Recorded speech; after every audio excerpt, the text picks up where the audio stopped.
ہم وہی کہیں گے جو ہمارا دین ہم کو بتاتا ہے، عمل کرو تو تمہارا بھلا ہے۔ اللہم صلی علی سیدنا و شفیعنا و حبیبنا مولانا محمد و بارک وسلم صلاۃ و سلام علیک یا رسول اللہ صلی اللہ تعالی علیہ وسلم۔ ثم ان ربک للذین عملوا السوء بجہالہ ثم تابوا من بعد ذلك واصلحوا ان ربك من بعدها لغفور رحیم۔ تمہارا رب ان کے لیے جو نادانی سے برائی کر بیٹھیں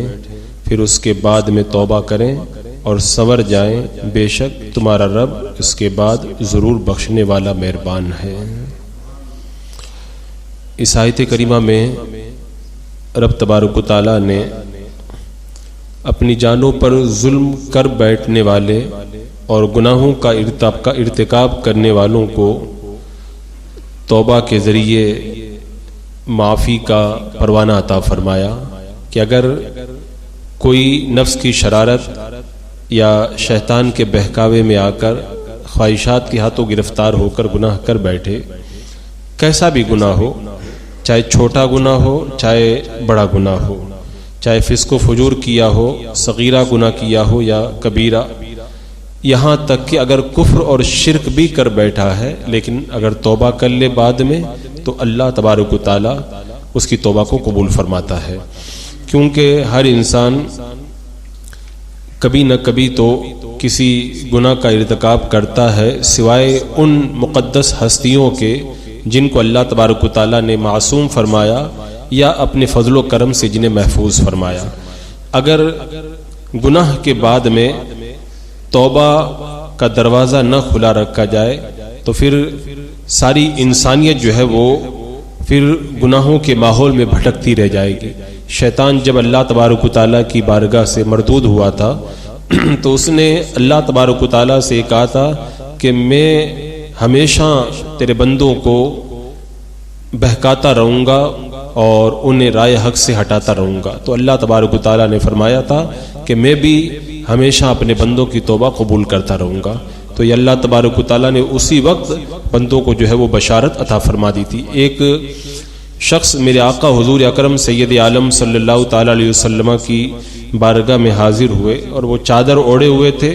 اور آنے کے بعد میں انہوں نے عرض کی کہ یا رسول اللہ، میں ایک جھاڑی کے پاس سے گزر رہا تھا تو مجھے چڑیا کے بچوں کی آواز آئی، میں جب قریب گیا تو دیکھا کہ چڑیا کے بچے جھاڑی کے اندر بیٹھے ہوئے ہیں، تو میں نے اپنی چادر کے اندر ان بچوں کو لے لیا۔ جب تھوڑی دیر کے بعد میں جب ان بچوں کی ماں آئی اور اسے یہ پتہ چلا کہ میں نے ان بچوں کو پکڑ لیا ہے تو وہ چڑیا میرے سر کے اوپر چہچہانے لگی اور میرے سر کے ارد گرد چکر لگانے لگی، تو میں نے چادر ہٹا دی اور ان بچوں کو زمین پہ ڈال دیا، تو وہ چڑیا اپنے بچوں کے اوپر پیار و محبت سے ٹوٹ پڑی اور ان سے چمٹ گئی، تو میں نے پھر چادر کے اندر اس کی ماں کو بھی لے کر کے سب کو سمیٹ لیا۔ اب اللہ کے رسول علیہ الصلوۃ والسلام نے ارشاد فرمایا کہ اس کو زمین پہ رکھو۔ جب اس نے چادر ہٹائی اور دیکھا کہ وہ چڑیا ابھی تک اپنے بچوں سے ایسے ہی چمٹی ہوئی ہے، تو اللہ کے رسول علیہ السلام نے ارشاد فرمایا کہ کیا تم اس چڑیا کی اپنے بچوں کے ساتھ محبت سے تعجب کرتے ہو؟ اللہ کے رسول علیہ السلام نے ارشاد فرمایا کہ یہ چڑیا اپنے بچوں پر جتنی مہربان ہے، اللہ تبارک و تعالیٰ اپنے بندوں پر اس سے بھی زیادہ مہربان ہے۔ تو جب اللہ تبارک و تعالیٰ اپنے بندوں پر اتنا زیادہ مہربان ہے تو اگر بندہ گناہ کر بیٹھے اور اس کے بعد میں توبہ کر لے تو پھر اللہ تبارک و تعالیٰ ضرور بندوں کی توبہ قبول فرماتا ہے۔ تو فرمایا للذین عملوا السوء بجہالہ، جو نادانی سے برائی کر بیٹھے، پھر اس کے بعد میں تابوا من بعد ذالک، اس کے بعد میں توبہ کریں، واصلحوا، اور سنور جائیں، یعنی توبہ بھی کریں اور سنور بھی جائیں۔ ایسا نہیں کہ توبہ کر لی اور اس کے بعد میں پھر جس کام سے توبہ کی تھی اسی کی طرف پلٹ گئے۔ ہاں، اگر واپس وہی گناہ کرنے لگے تو پھر توبہ کریں گے تو اللہ تعالیٰ پھر معاف کر دے گا۔ پھر اگر توبہ توڑ دی، پھر توبہ کی، اللہ تعالیٰ پھر توبہ قبول توبہ کرو گے تو اللہ پھر معاف کر دے گا۔ فرمایا گیا اگر بندہ اگر 100 بار بھی اگر توبہ توڑ دے لیکن اللہ کی بارگاہ میں اس کے بعد بھی آئے تو اللہ تعالیٰ اس کی بھی توبہ قبول فرماتا ہے۔ تو یہاں پہ جو فرمایا نادانی سے برائی کر بیٹھے، عام طور پر جو گناہ ہوتا ہے وہ نادانی کی وجہ سے ہوتا ہے، کیونکہ نادانی کی 3 وجہ ہیں۔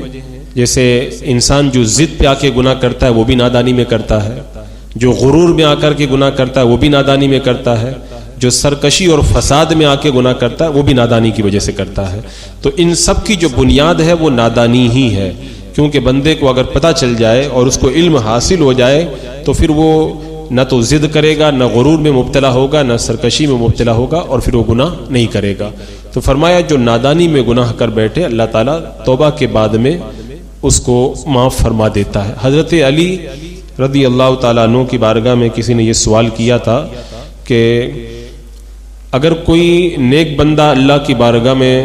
اگر توبہ کرے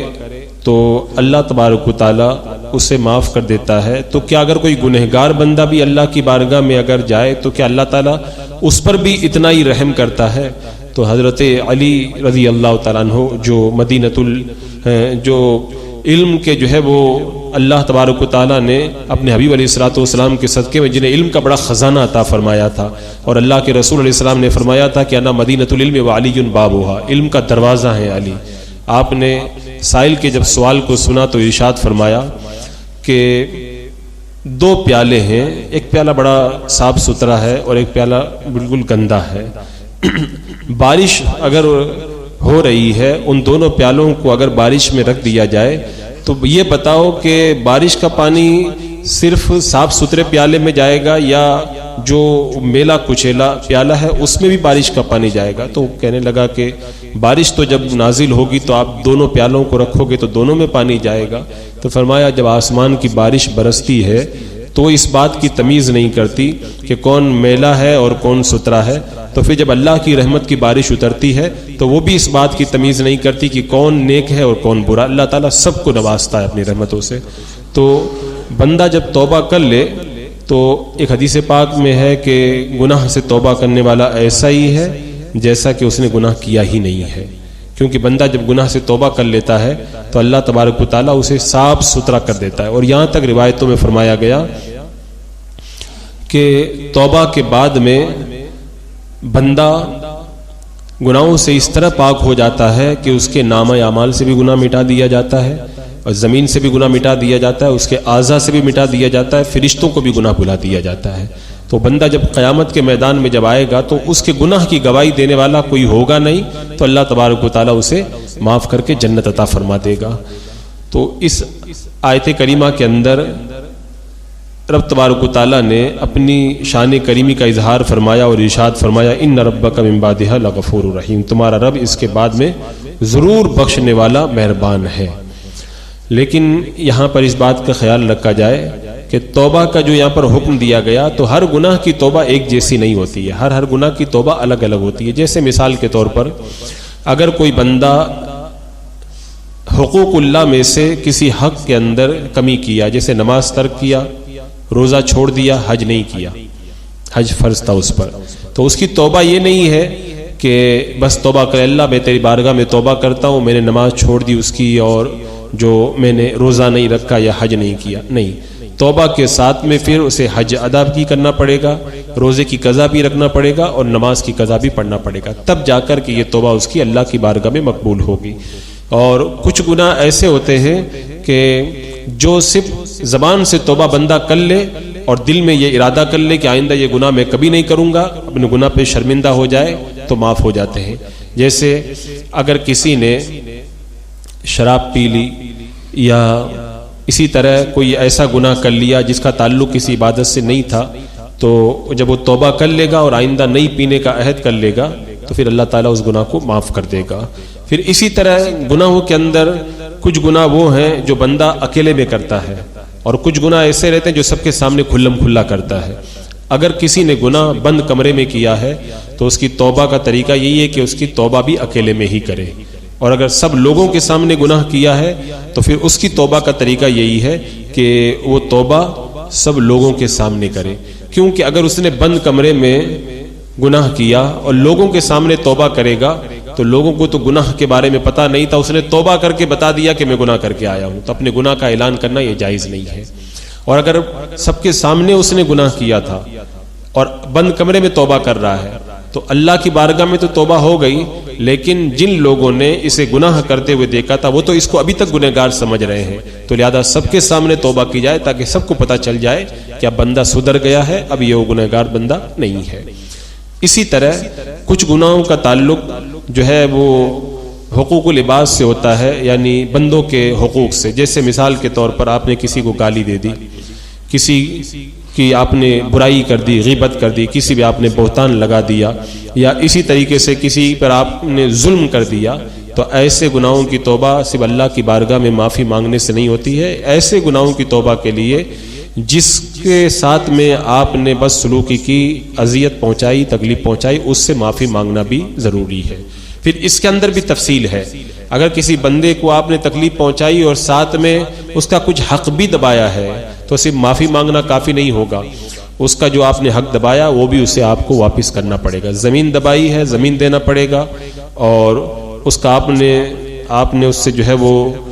پیسہ اس سے چھین لیا ہے، غصب کر لیا تو پیسہ واپس کرنا پڑے گا، رشوت لے لی ہے تو رشوت کا پیسہ واپس دینا پڑے گا، سود لے لیا ہے تو سود کا پیسہ اس کو آپ کو واپس کرنا پڑے گا۔ ہاں اگر وہ معاف کر دے تو وہ ایک الگ بات ہے۔ تو اس طرح بندہ جب صحیح معنوں کے اندر اپنے گناہوں سے توبہ کرتا ہے تب جا کر کے گناہوں سے ستھرا ہوتا ہے، ورنہ صرف ہر گناہ کی توبہ صرف زبان سے توبہ توبہ بندہ کر دے تو وہ توبہ نہیں ہے۔ اور ویسے بھی اگر بندہ زبان سے توبہ کرے اور دل کے اندر نہ تو شرمندہ ہے نہ آئندہ گناہ سے بچنے کا ارادہ ہے تو یہ توبہ بھی توبہ نہیں ہے۔ سب سے پہلے